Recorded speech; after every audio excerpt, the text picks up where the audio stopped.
श्री स्वामी समर्थ मैत्रिणींनो, येत्या 19 एप्रिल 2026 रोजी म्हणजेच रविवारी आहे अक्षय तृतीया। हा 3:30 मुहूर्तापैकी हा एक अत्यंत शुभ मुहूर्त आहे। या दिवशी केलेले दान, जप, खरेदी कधीही क्षय होत नाही अशी धार्मिक मान्यता आहे। अक्षय तृतीयेच्या दिवशी लक्ष्मी मातेची पूजन करतो, सोने खरेदी करतो, परंतु माता लक्ष्मीचा आशीर्वाद आपल्यावर, आपल्या घरावर, मुलांवर कायम राहावा व आपल्या घरात कधीही धन धान्याची कमतरता कधीही नाही व्हावी, यासाठी आपल्याला अक्षय तृतीयेला काही अचूक उपाय आपल्याला याच दिवशी करायचे आहेत। हे उपाय याच दिवशी केलेले खूप फलदायी ठरणार आहेत। हा खूप प्रभावी असा उपाय आहे। तुम्ही अक्षय तृतीयेच्या दिवशी एक वेळ सोने चांदी नाही खरेदी केले तरी चालेल, पण तांदळाच्या डब्यात ठेवा ही एक वस्तू जी लक्ष्मी तुमच्या घरी पाणी भरेल, आयुष्यभर पैसा कमी पडणार नाही। हा उपाय केल्याने घरातील गरिबी, दरिद्रता कायमची दूर होईल। तर अशी कोणती वस्तू आहे व ती कोणत्या वेळी, कशामध्ये, कोणत्या दिवशी आपल्याला हा उपाय करायचा आहे, या व्हिडिओमध्ये मी तुम्हाला सांगणार आहे। तर हा व्हिडिओ तुम्ही शेवटपर्यंत पहा। तर तुम्ही नवीन असाल व्हिडिओवर तर नक्की माझ्या चॅनलला सबस्क्राईब करा, लाईक करा, शेअर करा आणि बेल आयकॉन बटन प्रेस करायला विसरू नका नवीन व्हिडिओसाठी। आता हा उपाय 19 एप्रिल अक्षय तृतीयेला करायचा आहे। अगदी तुम्ही सकाळपासून ते संध्याकाळपर्यंत हा उपाय तुम्ही करू शकता। वेळेनुसार भले या दिवशी दुसरे कोणते उपाय करणे, त्याचबरोबर खरेदी करणे शक्य नाही झाले तरी तुम्ही हा खूप प्रभावी असा या दिवशी उपाय करायचा आहे। कारण आपले स्वयंपाकघर शुद्ध व समृद्ध असे असते व तिथे माता लक्ष्मीचा कायम वास असतो। त्याच स्वयंपाकघरामध्ये तांदळाचा डब्बा ठेवत असतो। तेच तांदूळ आपण पूजेमध्ये, आपल्या स्वयंपाकामध्ये देखील वापरले जाते। आपल्या शास्त्रामध्ये तांदळाला अक्षदा म्हणले जाते।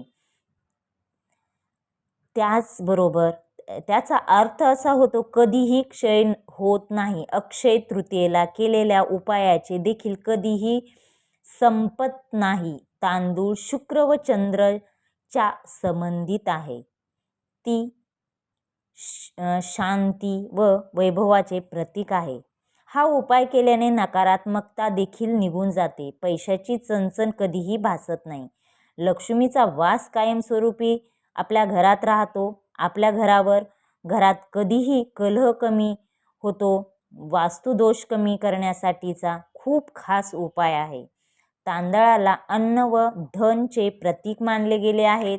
हा उपाय करण्यासाठी अक्षय तृतीयेच्या दिवशी लवकर उठून स्वच्छ अंघोळ करून देवपूजा करावी, धूप दीप घर असे प्रसन्न असे करावे, उंबरठा लेपन करावे, त्याचबरोबर दिवा प्रज्वलित करावा आणि सर्व पितरांची सेवा करावी, पूजा करावी। त्या दिवशी अक्षय तृतीया आहे तर या दिवशी आपण पितरांची सेवा करतो, पितरांची पूजा, केळी आणि घागर भरतो। हे सर्व पूजा वगैरे झाल्यानंतर तुम्ही हा उपाय करायचा आहे। आपल्या घरातील तांदळाचा डब्बा असेल ज्यामध्ये तुम्ही तांदूळ साठवून ठेवता, त्यामध्ये तुम्हाला एक हळकुंड टाकायचे आहे। तांदूळ हे मांगल्याचे प्रतीक आहे। हळद ही विष्णू व लक्ष्मी मातेला अत्यंत प्रिय आहे। याच तांदळाच्या डब्यात अक्षय तृतीयेला अख्खा असा हळकुंड ठेवायचा आहे। घरातील धान्य अक्षय राहते, शुभ कार्यात येणारे अडथळे दूर होतात व माता लक्ष्मी घरात निवासस्थान करते व कधीही धन धान्य संपत्ती पैसा कधीही कमी पडत नाही। म्हणून आपण या दिवशी एक लाल कपड्यामध्ये एक हळकुंड व 1 रुपयाचे नाणे ठेवावे किंवा तुमच्याकडे चांदीचे नाणे असेल तर ते त्या लाल कपड्यामध्ये ठेवायचे आहेत व त्याची पोटली तयार करून तांदळाच्या डब्यात ठेवायचे आहे। जर ते तांदूळ संपूर्ण त्या डब्यामधील संपले त्यानंतरही ती पोटली त्यामध्येच ठेवायची आहे। त्यामध्ये नंतर परत तांदूळ भरायचे आहे. अशा प्रकारे हा उपाय आपल्याला अक्षय तृतीयेच्या दिवशी न चुकता करायचा आहे. त्याचबरोबर एक गोष्ट, साखर गोडवा निर्माण करते. म्हणूनच आपल्या अक्षय तृतीयेच्या दिवशी नेहमी गोडवा आनंद नेहमी आपल्या नात्यामध्ये टिकून राहावा.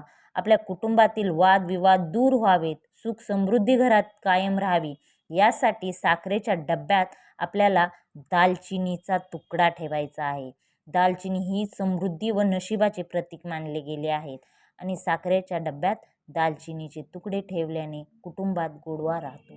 अशा प्रकारे आपण हा उपाय अक्षय तृतीयेच्या दिवशी न चुकता करायचा आहे. असं केल्याने आपल्या घरातील काही पण समस्या असतील तर त्या नक्की दूर होण्यास आपल्याला मदत होईल. येत्या 19 एप्रिल 2026 रोजी म्हणजेच रविवारी अक्षय तृतीया आहे. या दिवशी आपल्याला हा उपाय न चुकता करायचा आहे. जर तुम्हाला हा माझा व्हिडिओ आवडला असेल तर नक्की लाईक करा, शेअर करा, सबस्क्राईब करा आणि बेल आयकॉन बटन प्रेस करायला विसरू नका नवीन अपडेटसाठी. व कमेंट्स बॉक्समध्ये लिहायला विसरू नका. श्री स्वामी समर्थ, श्री स्वामी समर्थ.